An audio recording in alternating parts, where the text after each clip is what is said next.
The energy sector is by far the best performing stock market sector in the United States year to date. It's up almost 30% this year to date in 2022.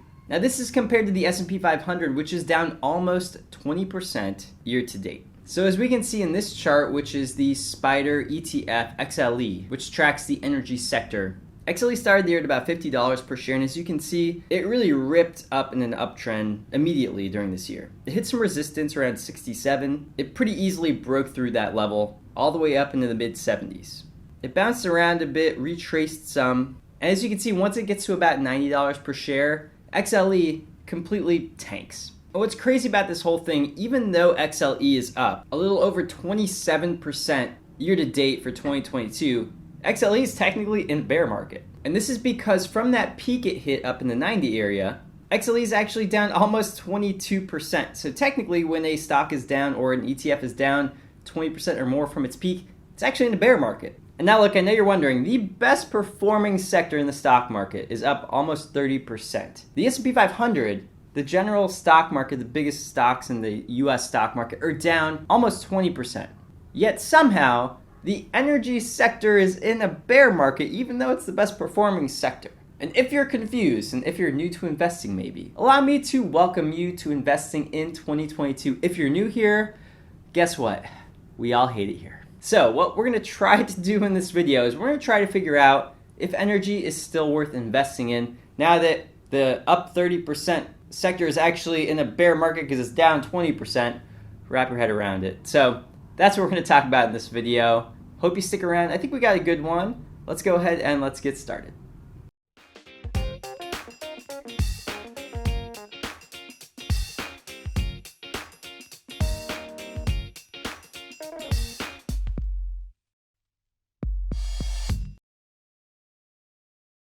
Thanks everyone so much for watching. I do want to remind you I'm not a financial advisor. This is not financial advice. This is just my opinion.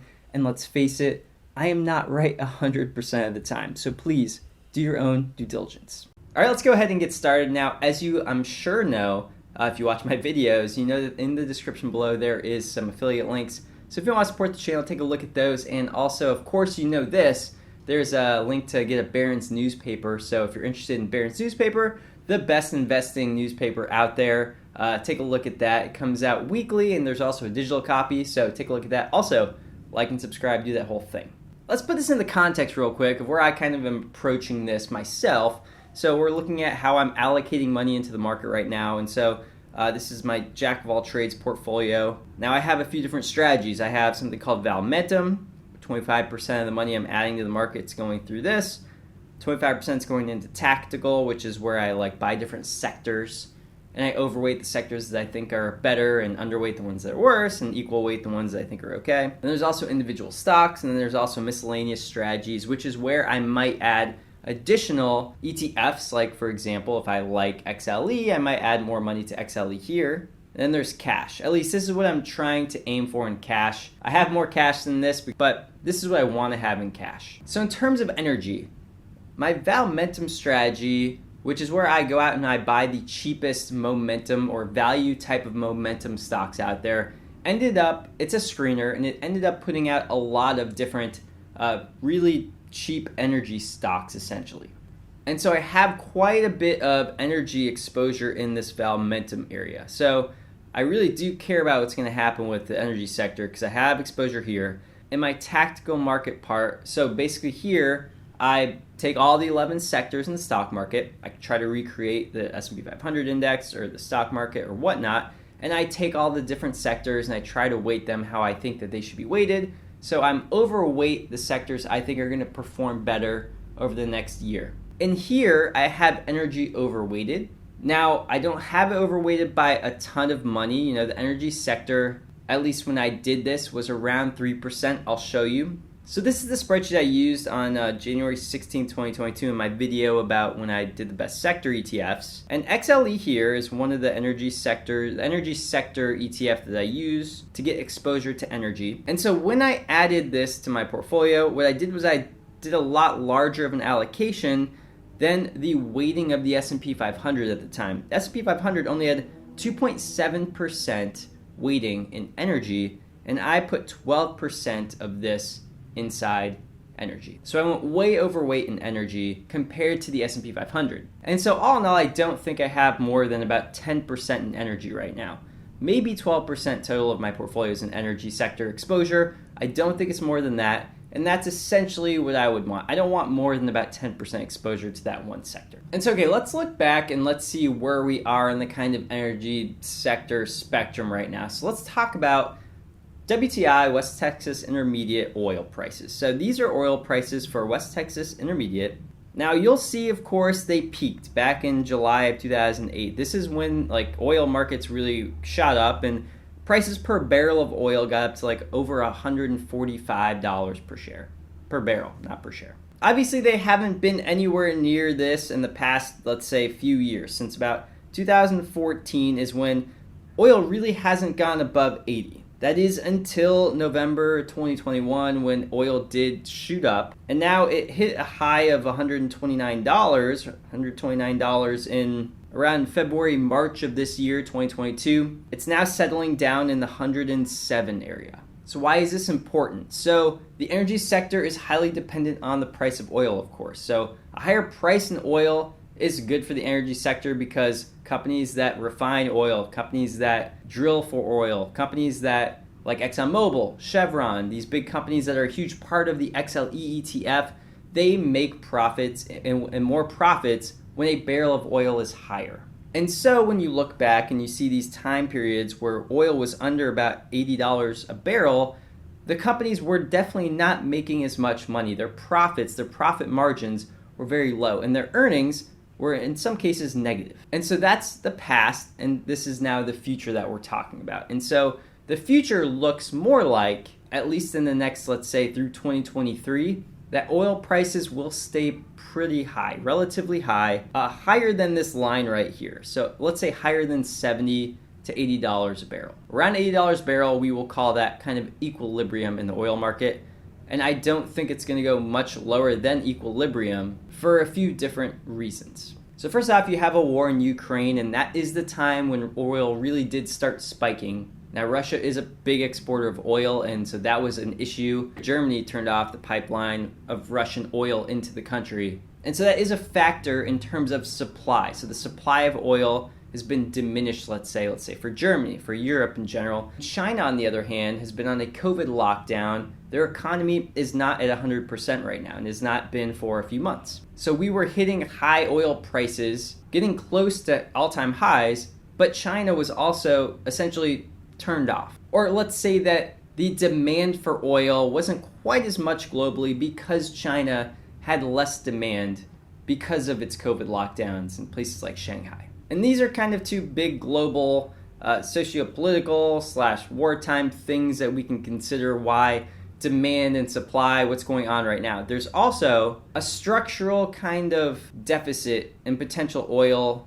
supply going over the next few years. Going back to this chart, you can see oil prices were not that great over the past few years, and companies like Chevron and Exxon, they've not been putting in as much capital expenditures into creating the infrastructure that is needed for probable demand going forward in the next few years. What they have been doing is they've been paying back shareholders, they've been paying out dividends, they've been buying back shares, and now I do think they are starting to put more capital into the businesses to build out infrastructure to potentially meet future demand in oil. You also have things like ESG, which has also had a limit on how much oil companies are focusing on oil, essentially.